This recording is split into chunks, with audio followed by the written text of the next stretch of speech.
Welcome to another video. So this week's vlog, I'm going to be tackling my Self Destruct pile, which is these ones, plus these ones, which don't all fit in my little Self Destruct basket. So my Self Destruct pile, this is an idea that I have just unashamedly stolen off Becca at Becca and the Books. It is a list of, I think I had 10 books, which at the beginning of the year I said if I haven't read by the end of the year I will be unhauling them. These books are all ones that throughout last year, so throughout 2022, I had on TBRs and I hadn't read them. And they're all books that I had bought prior to 2022. So meaning that they had been on my shelves for at least 1 year, and I then had got them on TBRs and I hadn't read these books, which is why they're ones that are like in the firing line for self-destruction. So I'm going to run through the books that are on this pile. I'm going to try and read as many as I can this week. This weekend is the final book support group hosted by Steph at Steph Loves, and I would like to try and read a few books for that. I have got a couple of other final books that I want to read for that are not my self-destruct books, but I'm would like to try and get as much read as I can this week. So I'm going to go through what I am potentially self-destructing. So first of all, I've got The Turn of the Key by Ruth Ware. I want to read this one. So this one is I believe it is a Turn of the Screw retelling. I want to read it. I'm going to try and get this one read this week. Next, I've got here Escaping from Houdini by Kerry Maniscalco. I have started reading this one before and I got 30 pages in. And I'll be honest, I put it down because I just wasn't in the mood for it. It wasn't that I wasn't enjoying it, but I just wasn't in the mood for like a historical mystery at that time. So this is the third book in the Stalking Jack the Ripper series. And we are following Audrey Rose and Thomas Cresswell. And in this, they are both training to be like kind of detectives / like mortuary assistants. And in this one, they are on a cruise going to America, I think, and they are having to escape from Houdini. I don't really know what's going to happen. They're kind of like they're historical, like mysteries, I guess. They're set in kind of like Victorian times.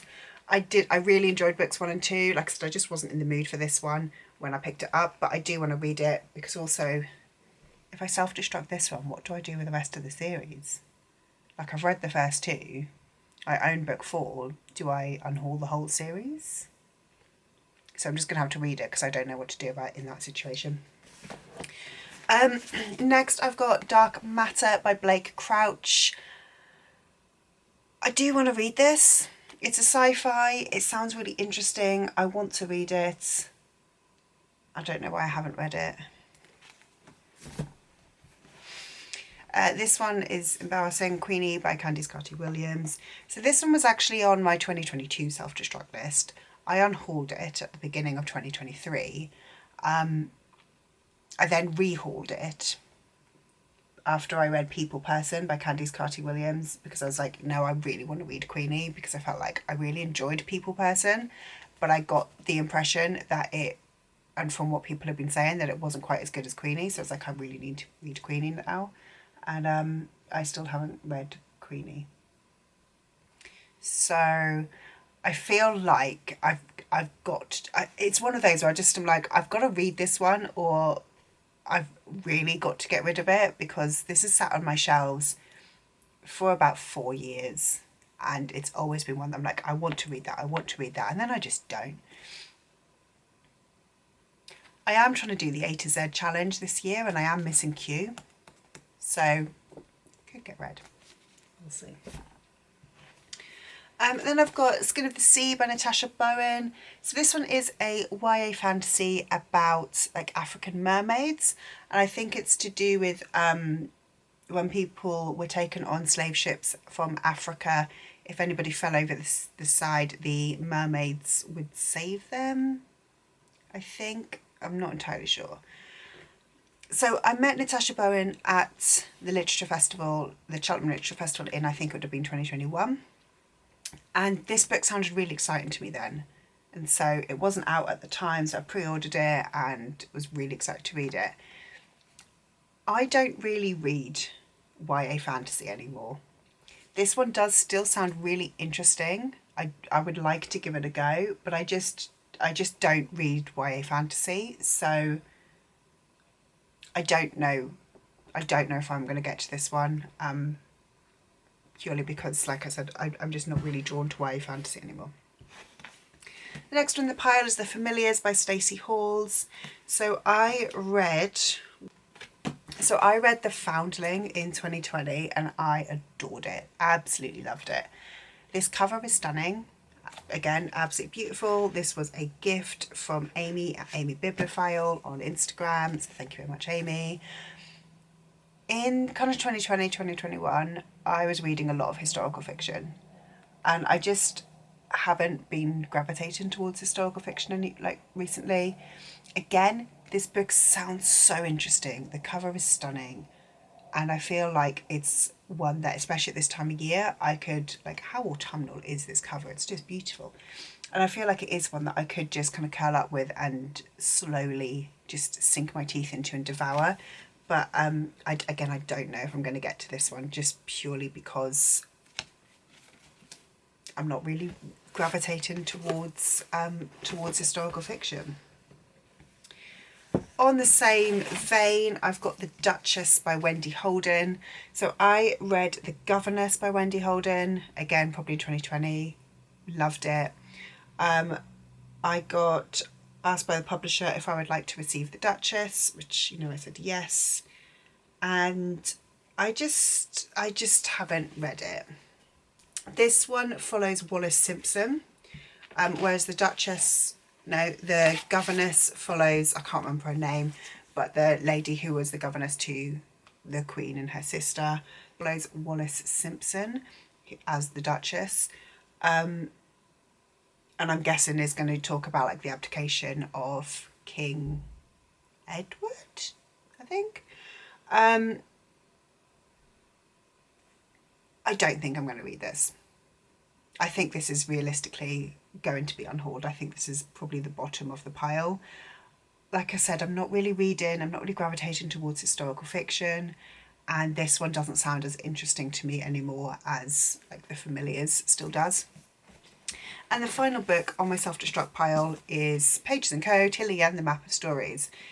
This one feels a bit like a kind of lodestone around my neck. I've read books 1 and 2 in the series. I liked them both fine.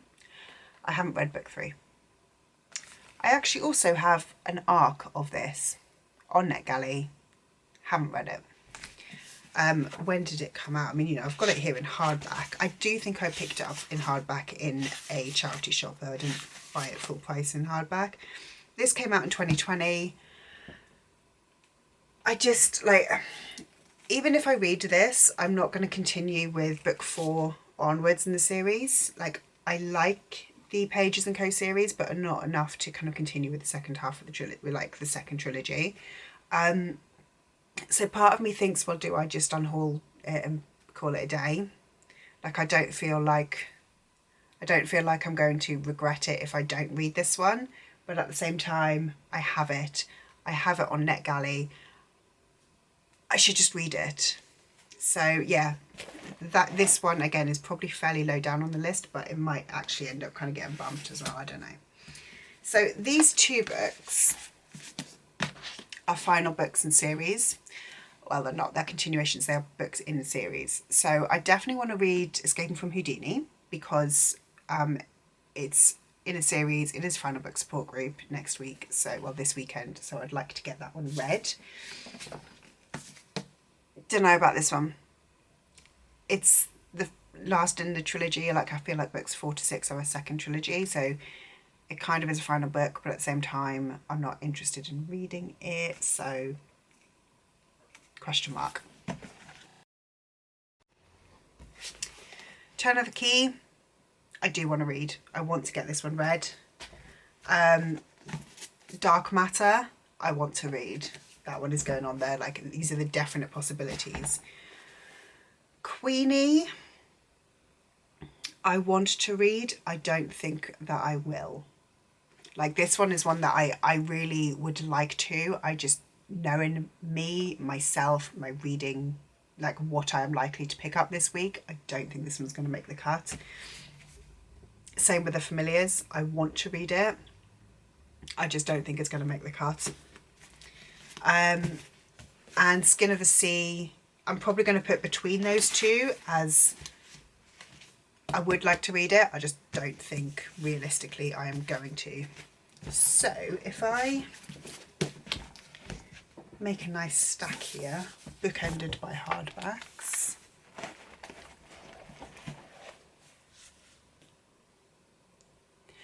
So with these ones, I think going from most likely to read to least likely to read. I mean, I'm obviously not going to read, how many have I got there?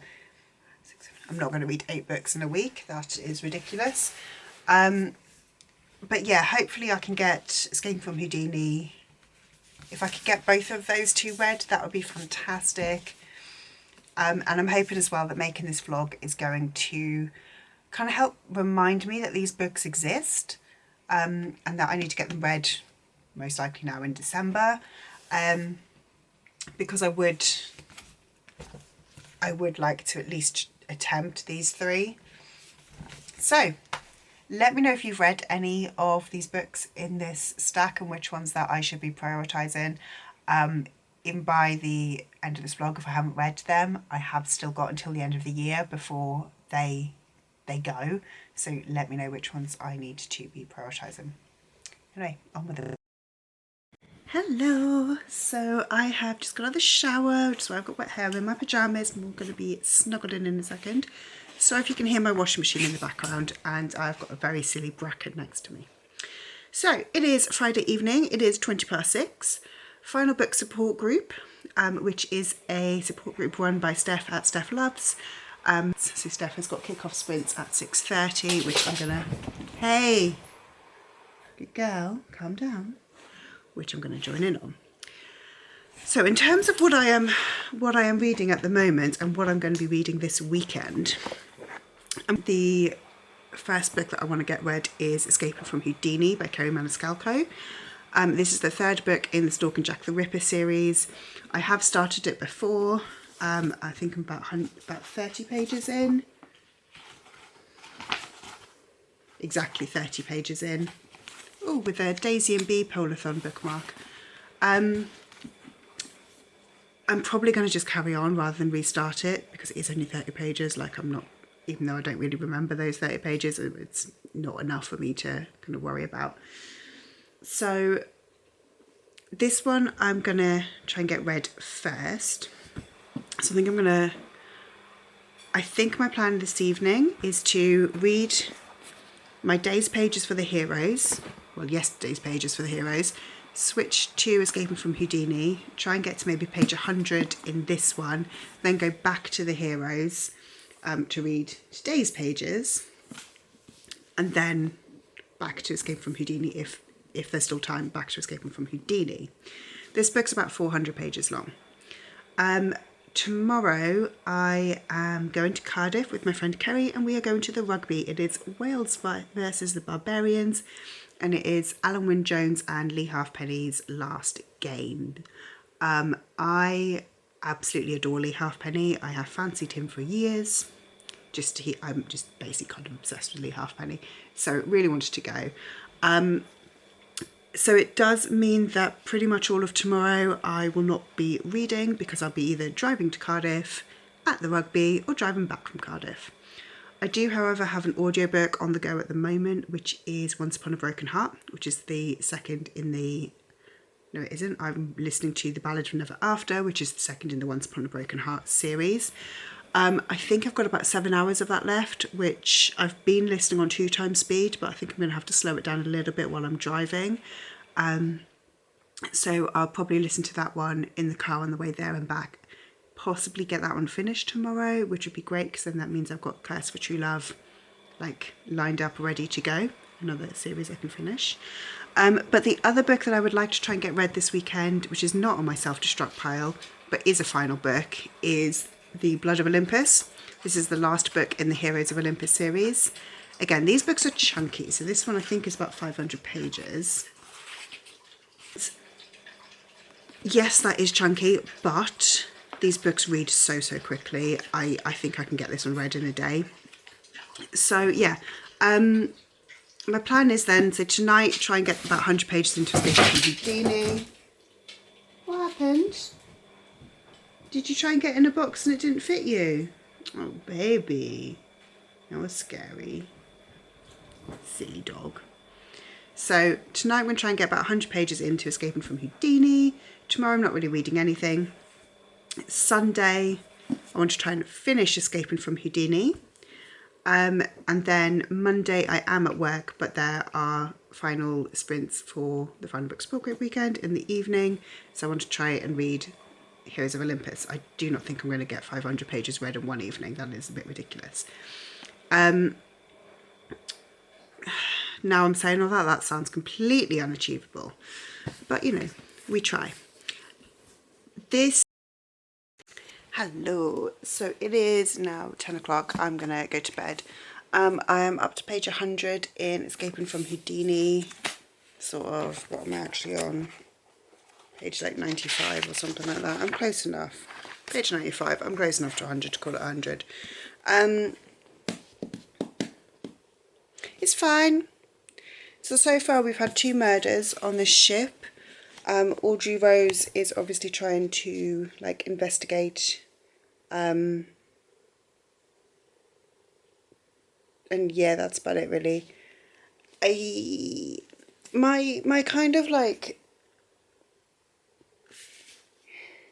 I'm gonna try and finish this one, and then I think I will be making a decision on the series as a whole, because I did enjoy Stalk and Jack the Ripper, and I enjoyed Stalk and Jack the Ripper. I think I liked the next one, Hunting Prince Dracula. Like, it wasn't as good, but it was okay. At the moment, this is not that great. Like, it's just I think my issue is that it's a murder mystery, effectively. But it's a murder mystery where we don't really care what's happening. Like, I don't know anything about the victims, so I have no like emotional impact into who the victims are, other than the fact that they are dead people. I feel we're being led in a certain direction for who the murderer is, and it won't be that person. And I know it won't be that person, you know, and I feel like it's one of those where Kerry Maniscalco is trying to be really clever and like leave red herrings and lay a false trail, but she's doing it in quite a heavy-handed way.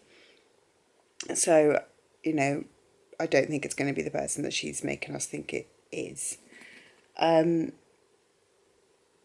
I feel like that happened in Stalk and Jack the Ripper as well. We were led to believe it was one person, and then it kind of became someone else literally out of nowhere, which was a fun twist. But I feel like, you know, when we were doing it, I don't remember what the twist was in Hunting Prince Dracula, but I think it was similar. So yeah, like, it's fine. And you know, yeah, we'll see. I'm going to try and, well, I won't be reading them at all tomorrow, but Sunday I'm going to try and get Escaping from Houdini finished. I read yesterday's pages in the Heroes, so I'm up to page 95 again in the Heroes. But yeah, that's my reading. I'm going to go to bed now. And probably won't see you tomorrow because I'll be at the rugby. Will try and see if I can film anything, and if not, I'll catch up with you probably on Sunday.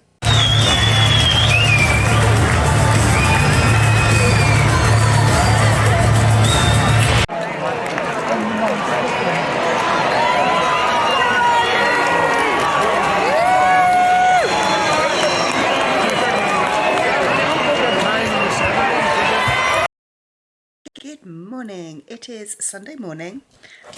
Bracken is wanting to go out for a walk, so he's climbing on me. Ow, ow. So yesterday, let me just put my bookmark in my book so I don't lose my page. Yesterday I didn't really do it. Oh, I did do a little bit reading. Yesterday I was at the rugby. It was Wales versus Barbarians. It was Lee Halfpenny's last game for Wales. It was Alan Wynne-Jones's last game ever. It was Justin Tipperick's last game.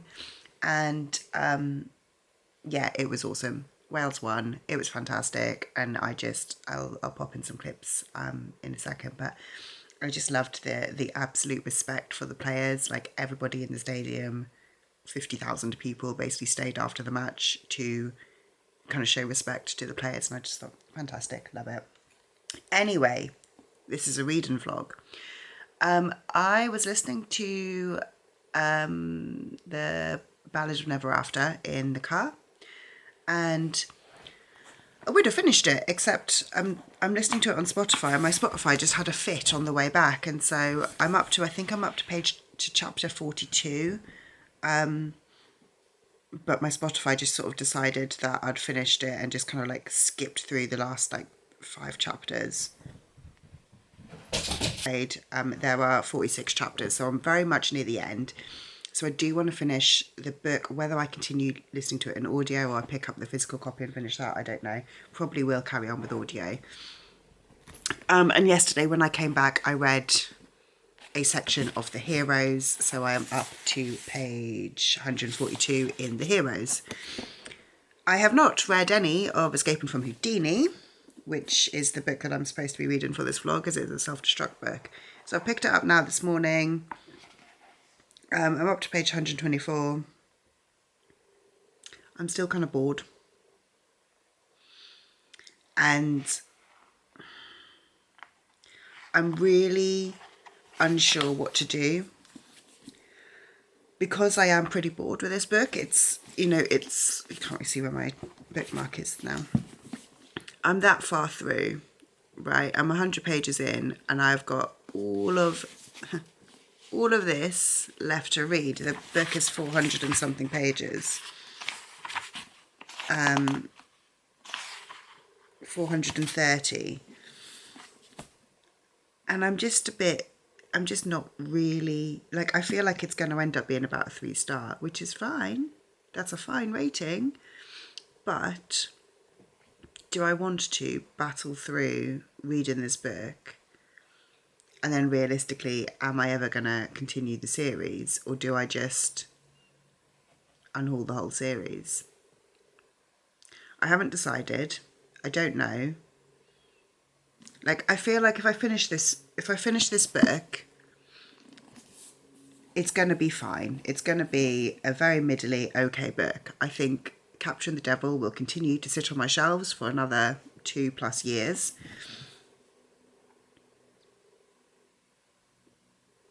I'm kind of talking myself into DNFing.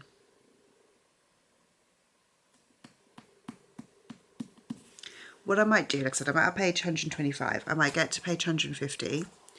And then just kind of think, right, is there anything that is going to make this be more exciting? Or I don't think it's a bad thing to unhaul the whole series. I do own the whole series. Irritatingly, this is the only one I've got in hardback. Everything else is in paperback, but they're really hard to get in the UK. Or at least I found them really hard to get in the UK.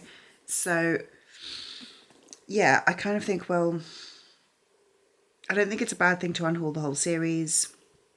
I did enjoy book 1, and book 2 was fine, but they are a lot more YA, and my reading tastes have changed. So yeah, I think what I'm going to do is give it another sort of 25 pages, basically get up to the next sort of like chapter break, and this might be a DNF. Okay, we're about 5 minutes later. I have decided that I'm going to DNF Escaping from Houdini. So I looked back through my reviews on Goodreads. I gave both Stalking Jack the Ripper and Hunting Prince Dracula, I gave them both 4 stars. but I read them both in 2020 when I was reading a lot of YA, and YA was the majority of what I read. Now in 2023, I don't really read any YA at all. I think, in fact, this year I've barely read 10 YA books. So it's not that this isn't a good book. It's not that this is a series that I'm not enjoying. I'm just at that point where if I had read this, if I'd continued the series in 2020, it would have been like maybe not a favourite of all time series, but it would have been a series that I genuinely enjoyed and liked and was happy to have, finished and kept. But now it's just not. It's not going to be something that I am going to be, I think it's going to be a slog to get through this one, and I don't think I'm going to pick up the fourth book anytime soon, because I think this one's going to be a slog just because I'm not really enjoying the YA. So yes, this will be a DNF, and I will be unhauling that series, and they can go to somebody who will enjoy them more than me. So bookmark is out. Daisy and Bee Polathon bookmark will be used for another book. I am now going to take Bracken out for a walk. She's staring at me like saying that she needs to go out for a walk. And I will then be picking up another book when I come back. Hello. It is about 12:30 on Sunday. And like I said just now, I've decided to DNF Escaping from Houdini. So because it is Final Book Support Group, I'm going to pick up The Blood of Olympus by Rick Riordan. This is not on my unhaul pile, so kind of doesn't really fit in the vlog, but I want to read it. And it is a final book. So I'm going to read it. I also, even though it is chunky, it will be over... It is exactly 500 pages. I know that these are very, very quick reads, so I'm not sure I'll be able to get it finished today, but to be fair, I might. It's 12:30 now. I think I could actually get it finished in a day. They are so, so quick to read. I've still got about 100 pages of the heroes that I want to read, because again, I am 2 days behind, but I want to pick up and read this one first because I'm way more excited by this one. Plus, because I've just DNF'd, that always kind of puts me in the mood. So I want to pick up something that I'm genuinely excited by before. The Heroes is good, but this isn't giving me the joy of Percy Jackson. So I'm going to go back to Olympus. I'm going to read, if I get to maybe at least 100 pages or so, and then I might do a switcheroo. But yeah, that is my plan. My other plan is, once I have read this one, to be honest, by the time I finish this one, Final Book Support Group is probably going to be over. It is running on Monday as well, but I'm going to be at work, so I'll only be able to join in the evening. So for the rest of the vlog, I'm going to do a first chapter challenge on the 3 books that I said that I was excited to read, but I wasn't sure that I'd get to them, which were The Turn of the Key, Dark Matter and Queenie. And then based on the first chapter, whichever one I'm most excited by will be the one that I read. If by some miracle I have time to read another one, it'll be the one that I was second most excited by the first chapter. So that's my plan for the rest of this vlog. I'm going to take a little bit of a detour and pick up Heroes of Olympus, and then go back. Hello, it is now 6 o'clock. I am this far through Blood of Olympus. I'm 200 pages through. Like I said, these books read so unbelievably quickly that it is kind of ridiculous that I have read 214 pages in it's been 6 hours, but pretty much in one sitting. But also I'm not surprised because it's Percy Jackson and I can just fly through them. I am going to go and make dinner now. I think I'm going to have roast chicken, just like chicken and veg. but I haven't really decided fully. And I'm going to listen to Ballad of an Ever After. I keep on getting the name wrong. I would like to get Ballad of Never After finished in the next day or two. Not for final book, or anything really, but just I do want to read the third book in the trilogy, and I have purposely reread books 1 and 2 so that I am up to date and fresh to read book 3. So I would like to read book 3 this month. But yeah, that is the plan. So that's all I've got to update you on, really. I'm gonna go and make dinner, and around her face. She tripped on the hem of her skirts, stumbling a bit against the opposite side of the castle wall. Felt tighter. She waited for Jax to say that she told him. He already loved him, but he was eyeing the last remaining broken heart scar on her wrist, the reminder of the other debt that she hadn't finished paying, the final kiss she owed. Jax hadn't mentioned it in wine, but she felt a rush of fresh nerves as she wondered if he would collapse. If this final kiss was what he referred to when he promised earlier that she would really start to hate him. Havelock cleared his throat. Pardon me, Your Highness. Startled, Evangeline leaped farther away from Jax. She wasn't sure when the guard had crept up, but one look at Havelock's woebegone face, and she knew that she didn't want to hear what he had to tell her. Not now. Evangeline didn't think she could handle much more. She wasn't even sure she was doing a very good job of handling what she'd just been dealt. If not for Jax, Marisol would be dead right now. Evangeline didn't regret asking him to save her, but she couldn't ask him for more. She needed to get away from him and from everything else. She'd been trying so hard to do the right thing, to make the noble choice, to be the hero. She was exhausted. Jax thought almost with magic. Nearly every single memory she had inside these stone walls was tainted with some sort of curse or betrayal. Her black and white skirts swished around her ankles as she turned away from both Havelock and Jax. Your Highness, Havelock marched after her. You can't simply leave. I'm sorry, she cut in. I appreciate you, Havelock, but I can't handle more bad news at this particular minute. So unless you're going to tell me which granting unicorns have arrived, I need a moment, possibly quite a few moments, to myself. She quickened her steps to almost a run. Her skirts were heavy, but her boots were blessedly sturdy, making it easy to take a flight of stairs and then hurry down a hall to a door that led outside. The air was cold as she burst into the northern night, canopied by sky of foreign constellations that she had yet to learn.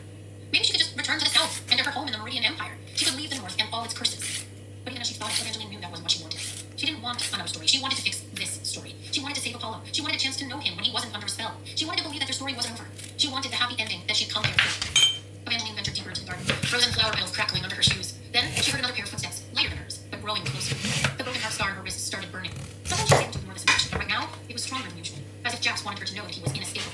Evangeline hastened her pace, hoping to lose him in the shadows of the darkened garden, but Jax didn't stop. Evangeline didn't think so. His person looked broader and stronger and familiar. She took a step forward into the shadows. What are you doing? Jax asked. Don't worry, Evangeline replied. I'm sure whoever it is couldn't be more dangerous than you. But the truth was, something about this writer called her. The only other one who had made her feel anything like this was Jax. The broken heart scar on her wrist tied her down, tingling and burning and reminding her that he was inescapable. With the writer, it was different. There was no tingle. It was more like a tether, pulling her toward him with an invisible cord. Snow fluttered around her shoulders as she continued down the moonlit path. Leaves rustled, the horse whinnied, and a shaft of moonlight lit the horseman, enough for Evangeline to see clearly the familiar edges of his handsome face. Stop back. But you can go. Jax gritted his teeth. Then she heard his voice in her head again, softer this time, as if he were trying to use his powers to coerce her. This is a terrible idea. A dangerous idea. You need to leave the garden now. Evangeline shut him out. She was determined to hope for the best. Maybe Apollo hadn't forgiven her for love spell, but the fact that he was here made her think perhaps he wanted to. I'm so glad you're awake. Apollo took a deep breath, exhaling a small cloud of light. God, so beautiful. Her words had never been so powerful. She took a tentative step closer. Don't, he said harshly. Evangeline's heart fell. Apollo raked a hand through his dark hair. I'm sorry, I really don't want to hurt you. He paused, and through a shaft of moonlight, she could see pain distort his expression. It was raw and wounded and like nothing she'd ever seen on his face before. This was not the same prince she had married. That prince had a charmed existence. He'd been protected by guards, sought after by subjects, and more than a little in love with himself. When they first met, she would have described him as gallant and picture perfect. But now, Apollo had a past. A love spell had upended his world. Another curse had almost taken his life. He'd somehow fought against the second curse and triumphed. From the look on his face, it still haunted him. Apollo took a deep breath, looking torn as he said, I don't know how much time I have, but I want you to know, I heard you. Everything is changing. His horse trotted one step closer. Evangeline felt another flicker of hope. It was then she realized that Apollo looked the same as he had on the night he proposed. He'd also been on a horse at first, and he'd been dressed much as he was now, a little rugged save for the elegant golden arrows struck to his back.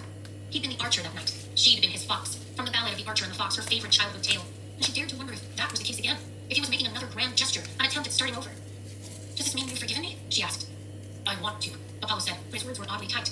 Little fox, Jax growled in her head, but she didn't hear what followed, the sound of Apollo's voice cutting him off. I was going to try again, but I think you should go. What? Leave, Evangeline. A flash of pain crossed Apollo's face, hollowing his cheeks and scoring lines across his forehead. I don't want to hurt you. What's wrong? She took a step closer. Stop, he roared. You need to go. The prince pulled a golden arrow from the quiver on his back. Moonlight glanced off the tip as he held it in his fist. Evangeline still. What are you doing? Little fox, get inside. Jax roughly shoved her behind him. Apollo's eyes turned red, the same lurid shade as when he grabbed her wrist. And then Jax was yelling, Run!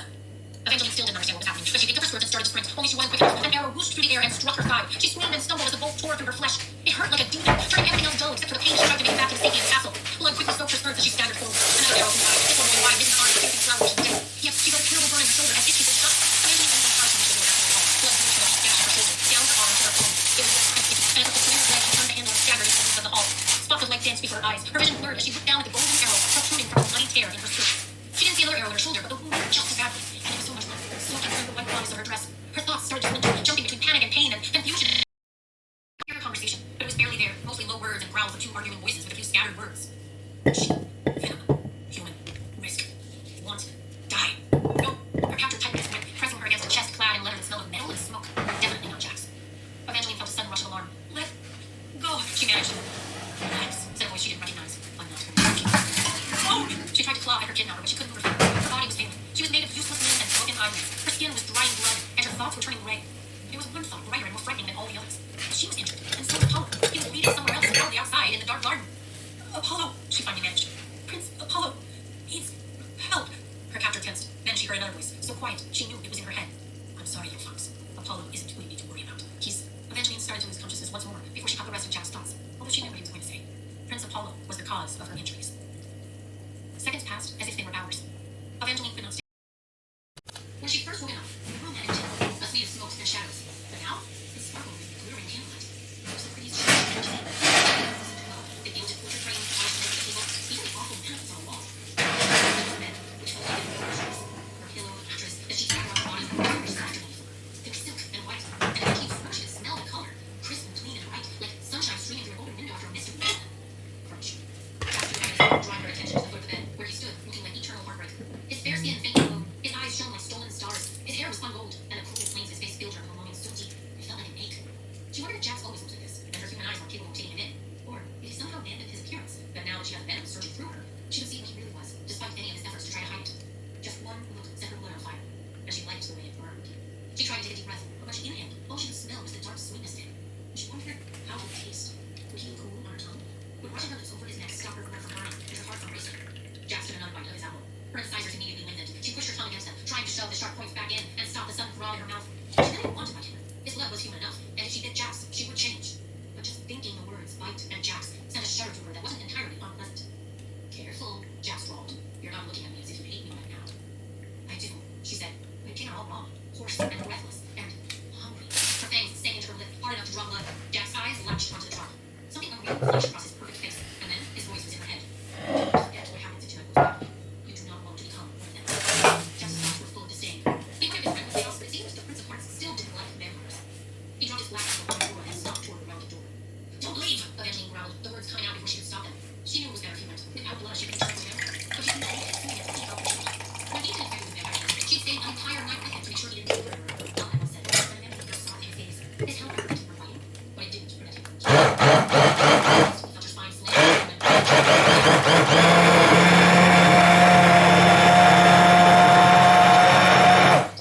and she probably forgot what reacting to the fact that she was pinned to a bed by an incarnate. She tried to claw at his helmet, but chaos effortlessly grabbed her wrists and pinned her arms above her head. Why aren't you doing this? She wheezed. Jax asked me to. I don't need you to keep me human. I don't need you. Not in control of your body. Just hold on top of it. Chaos lifted some of his weight, though his hands continued to trap her wrists, and his legs still pressed firmly against hers. Dinner, just a super simple roast chicken, roast vegetables, and I've roasted the chicken with tomato, so I've got like a tomato gravy. Delicious. Hello, it's Monday evening. I've just finished reading Heroes of Olympus. Love it. I am not going to cry again, but absolutely obsessed. Such a good series. Honestly, Rick Riordan is just a master storyteller. He's incredible. So that's that one done. Series finished.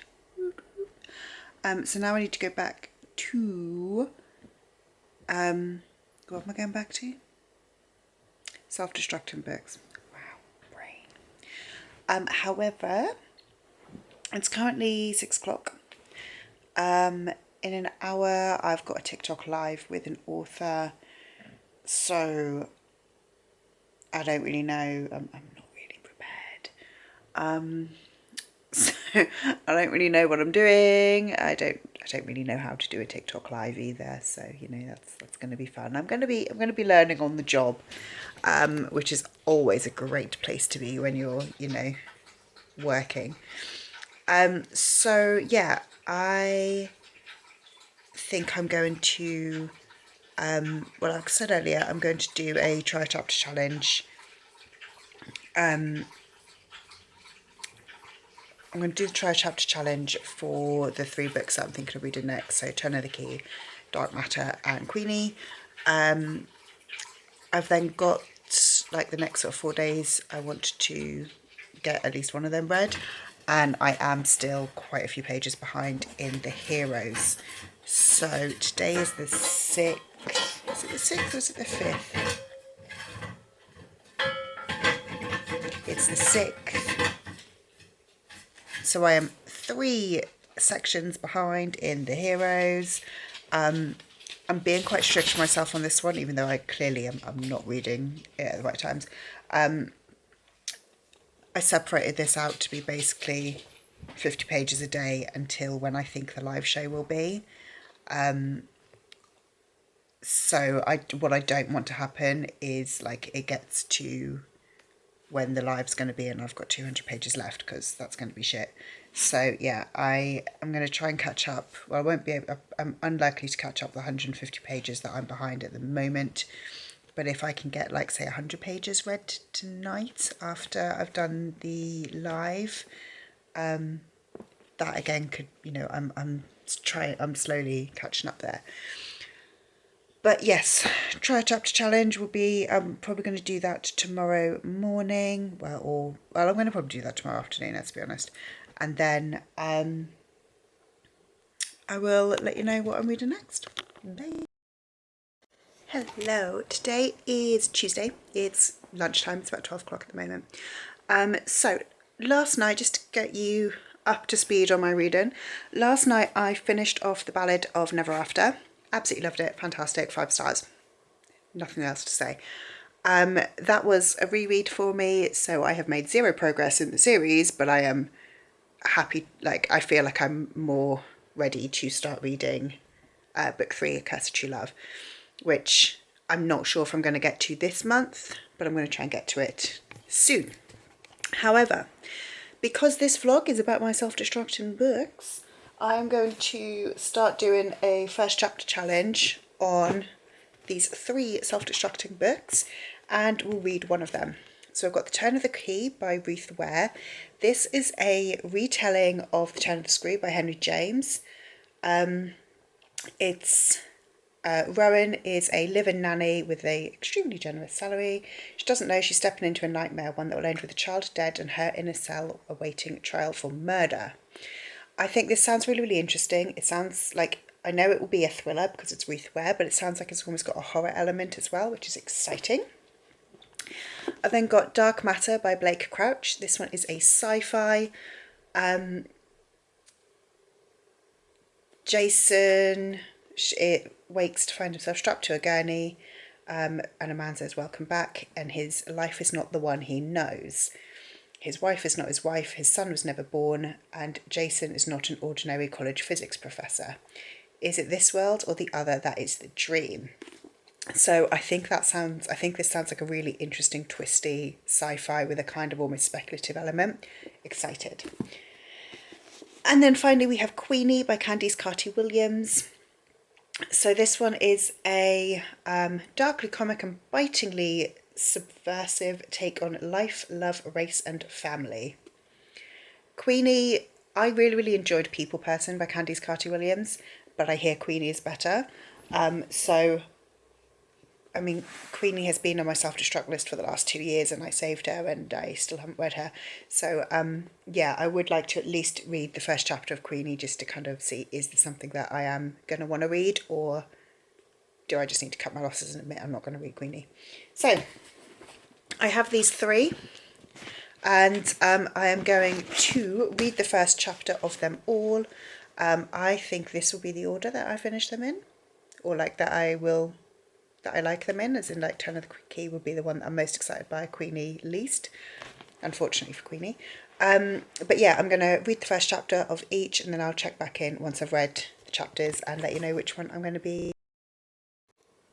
Okay, I have read the first chapters of these 3 books. So, Turn of the Key. So it starts off with it's letters, and I'm only up to page 14. So I've read, so it's like about 4 letters or so that I've actually, it's not even, it was 1 proper letter, and the others were like sort of starting to write letters. Very, very intriguing to start with. So the letters are written from the point of view of our main character, who is writing to a solicitor or a barrister or something, who she wants to represent her in court because she is being accused of killing someone, and she says she is innocent. Very intriguing. Do you want to carry on reading that one? Dark Matter by Blake Crouch. So the first chapter in this one was a bit longer. It was 36 pages. So with this one, we follow our main character, who's in like a very, very normal Friday night at home with his wife and his son. He goes out to a bar to celebrate with one of his friends who's just won like a prize.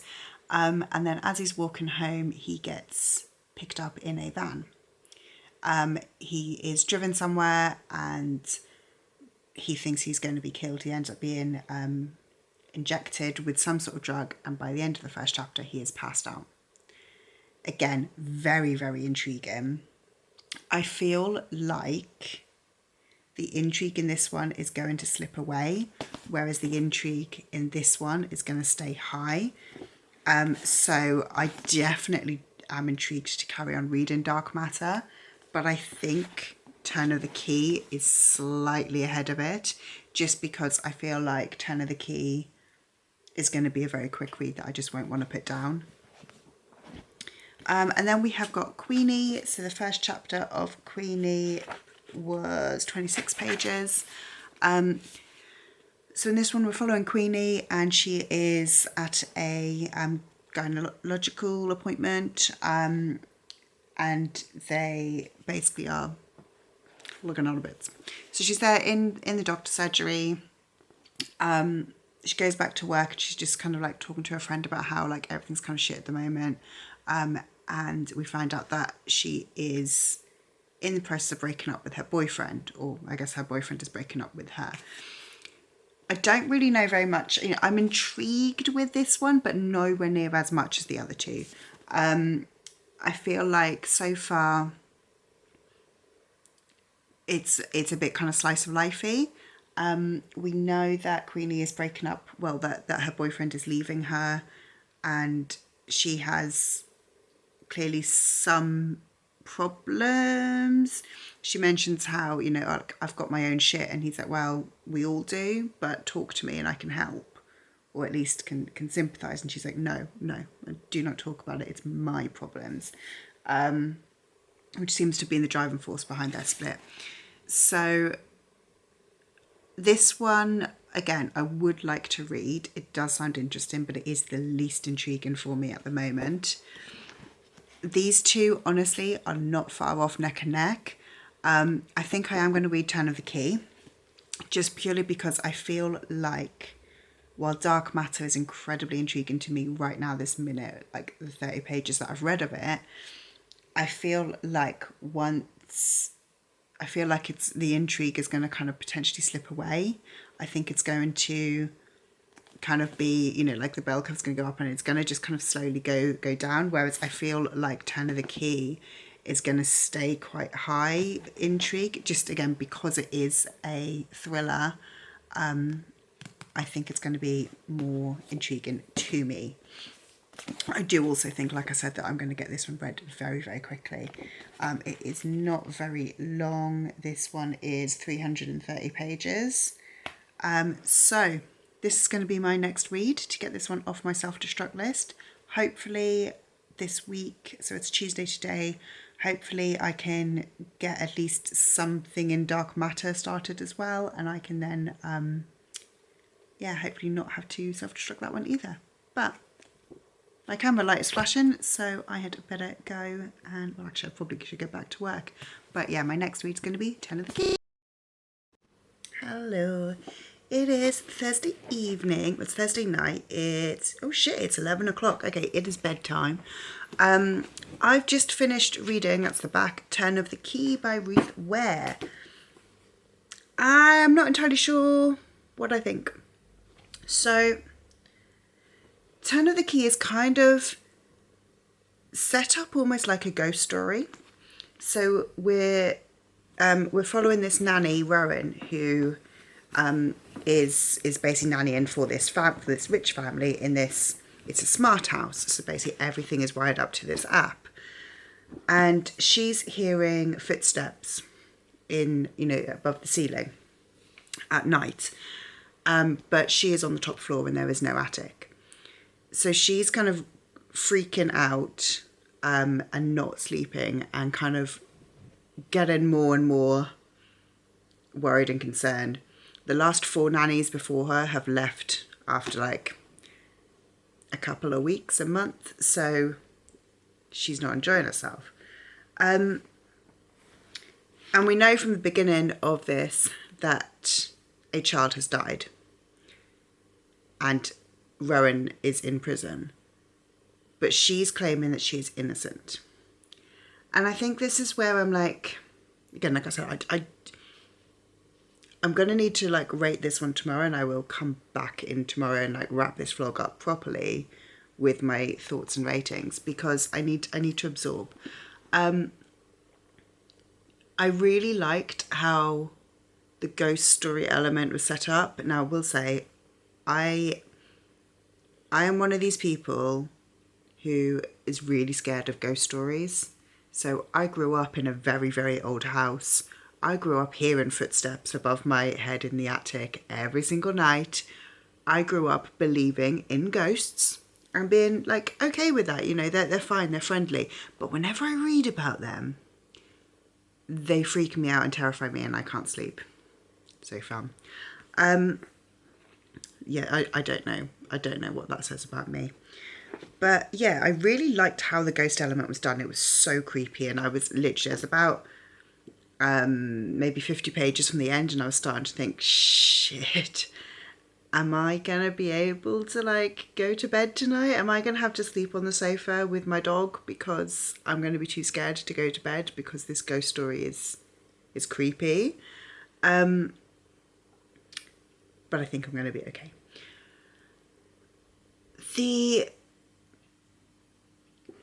book as well, what I think is really interesting is the book ends.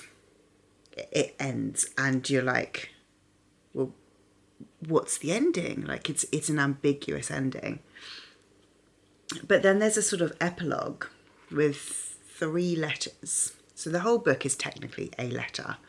But yeah, so there's then 3 letters at the end. And it's been compared to Verity, and I can see that, but I do feel like I'd have liked it to be a little bit almost more Verity-esque with the kind of ambiguity of the letter in Verity.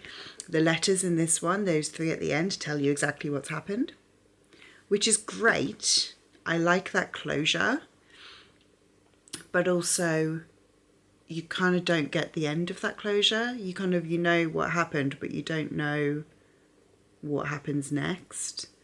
I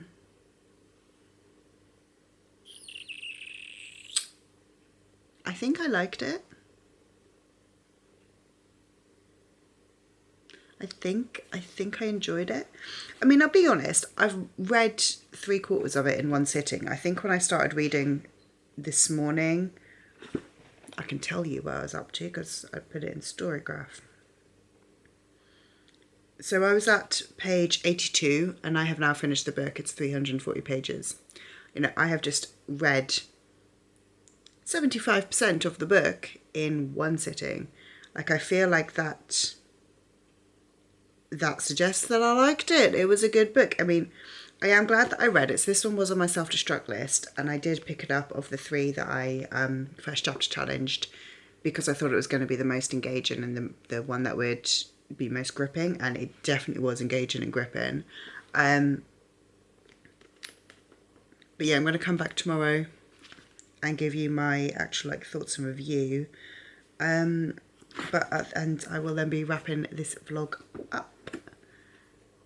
But so just before I you know, sign off and go to bed, I have a problem. I mean, I have many problems, let's be honest. I have 2 books that I need to read for work. I also really want to read Iron Flame. So this is my problem. Do I like alternate and read a book I have to read Iron Flame, read a book, you know, like read a bit of a book I have to read and then read a bit of Iron Flame, go back and forth? Do I have Iron Flame as like a reward for finishing the 2 books that I have to read? I don't know what to do. So next week's vlog may be a little bit all over the place because I might just have to be reading books that I'm reading for work, and not reading what I want to read. I really want to read Iron Flame. I want to basically throw out everything else on my TBR for Iron Flame, but I purposely made sure that I had finished Turn of the Key. I have not been reading more of the heroes. I am still up to like halfway through my day 5 pages. Today is the 9th. That means I am now 4.5 days behind, which is about 225 pages behind where I would like to be. Ugh. So I need to read that one as well. Yeah. So you will find out in next week's vlog what the hell I choose to read. Hopefully I'll be able to read something that I want to read and maybe make some progress on this TBR that I am barely scratching the surface of. Anyway, I'm going to go to bed. I will be back tomorrow to wrap up this vlog and give you like a rating and thoughts. But finished. Don't know what I think. Think I liked it. Not sure. Good morning. I am just going to come in and give you like my final thoughts on Turn of the Key. So slept on it, thought about it. Sorry about the crunching. Bracken is having her breakfast. So is Bella. So Turn of the Key. I liked it, but I do have a few issues with it. So I'm going to kind of like core pile it as we go and go through. So we'll start off with characters. The only characters that I really liked were the 2 youngest children. Every other character I felt was either a bit of a stock character or just somewhat unlikable. So our main character, Rowan, is an unreliable narrator, which isn't my favourite kind of technique. And I didn't really like her. She did things and said things that kind of made me go, oh, you should not be in charge of children. There were a few times reading it when I was like, I know you're proclaiming to be innocent. Maybe you're innocent of killing someone, but I feel like you're not entirely innocent. None of that got kind of mentioned. That all got just kind of swept under the rug. Jack, who was like, I guess, the male love interest almost, he was very much a stock character. He was given like a twist, which was just basically never discussed. It was not even a thing, and honestly, like, I felt like it wasn't even a twist. It was very, Bracken, go away. It was very, very like just one-dimensional. So yeah, Jack, I liked him, but again, like I said, he was just a stock character.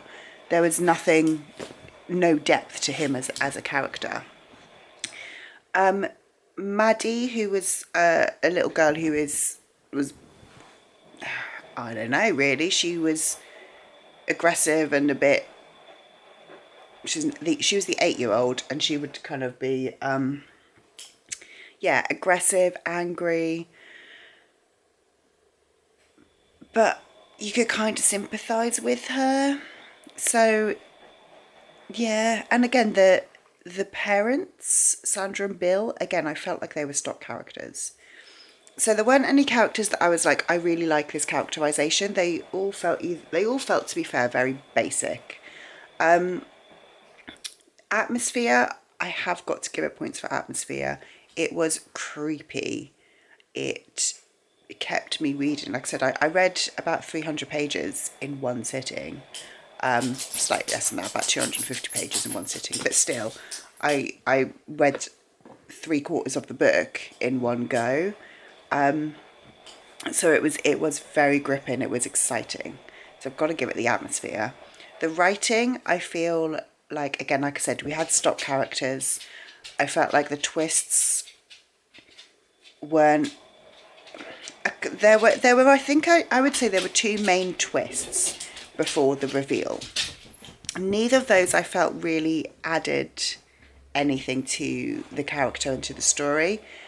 They were both meant to be, oh, I never saw that coming, about our main character. And one of them was a kind of, ooh, that's interesting. But then when I kind of thought back on it, actually there were loopholes and like logic flaws earlier in the book. So I was like, I'm not so impressed with it anymore. And the other twist, I was like, I don't care. That doesn't impact me in any way, shape or form. There were red herrings that literally had big flags painted in them going, hi, I'm a red fish. Look at me. Don't look over there. Look at me. And yeah, they were so obviously red herrings that I just kind of felt, again, this is just not really good writing or good plotting, maybe. I don't know. And then the ending, and I think I mentioned this last night. I'm just going to try and push bracken off me. The whole book is written as a letter, and we finish the letter. Then there are 3 more that are dated 2 years later, and that is then the reveal. And I feel like, while I don't feel like I wanted another Verity, is it letter or manuscript, I wanted a bit of a ambiguity. So like, I'd have liked it if the reveal letter left something up to interpretation. It didn't at all. It was literally it was a confession, and that's cool, great. You know, it felt like it ended on a bit of like a slump kind of note, because we had all of this build up, all of this ambiguity, all of this mystery, and then it was just, oh yeah, no, this is what happened. So I'd have liked some more ambiguity. I also felt the ending actually was sad rather than it was shocking. And again, I'd have almost preferred it if there'd been a few little like Easter eggs and teasers throughout, and it was a shocking reveal, but it wasn't. It was just the way that it was like put together. It was, like I said, it was just sad. The plot, I did like the plot. I thought the plot was good, and again, it's obviously it's a retelling of the Turn of the Screw, and I thought it was done well. So I'm happy with the plot. The intrigue, again, I was intrigued. I read the whole thing in one sitting. Like, it was intriguing. Logic, there were definite flaws. Like I said early on, Rowan takes a call from her flatmate, who she calls on the phone Rachel, and then later on in the book you realise why that is a flaw in logic. And there's a couple of other small instances where you're just there like, wait, no, that doesn't make sense. So things like the dusty attic, I don't think this is much of a spoiler, but the dusty attic, there's no footprints on the floor. The dust has never been disturbed anywhere, but yet there is writing on the wall and there is a phone up there that is still charged. So it's kind of one of those like, well, okay, how did those things get there if nothing on the floor was disturbed? You know, so like that again, it's just that those kind of logic flaws for me that I do, especially in a thriller. I do like things to make sense. Enjoyment, I feel like I do need to rate it a little bit higher for enjoyment, because like I said, I did steam through it. I did like it. I probably will read more Ruth Ware, because I did also like One by One. But again, with hindsight, I think I really liked One by One when I finished it. But then with hindsight, I'm now like, it wasn't quite as good as I thought it was. And I feel similarly with Turn of the Key. I really liked it I liked it last night when I finished it. And now today I've slept on it, I've thought about it. And I'm like, there's a lot of issues there. Anyway, that is my fairly rambly, very rambly, looking at the time here, review of Turn of the Key. I think I'm going to give it a 3.5. It was good. I liked it. I had issues. So that was my reading my Self Destruct books vlog. I feel like, well, I've kind of come to peace. So of the 8 books on the list, there are 3 that I'm kind of happy with unhauling. There's one that I've DNF'd, so again, that one is going to be unhauled, and I'm fine with that. And I've read one, so that leaves 3 other books that I would like to read before the end of the year. So they are Dark Matter, Queenie, and also Skin of the Sea. I'd like to do the first chapter of Skin of the Sea and see what I think about it. I feel like I'm probably not going to read that one. But still, I feel like 2, maybe 3 books to read then again before the end of the year is quite a nice place to be. I'm happy with that. If you liked this video, please leave me a like, subscribe down below, and I will see you in the next one.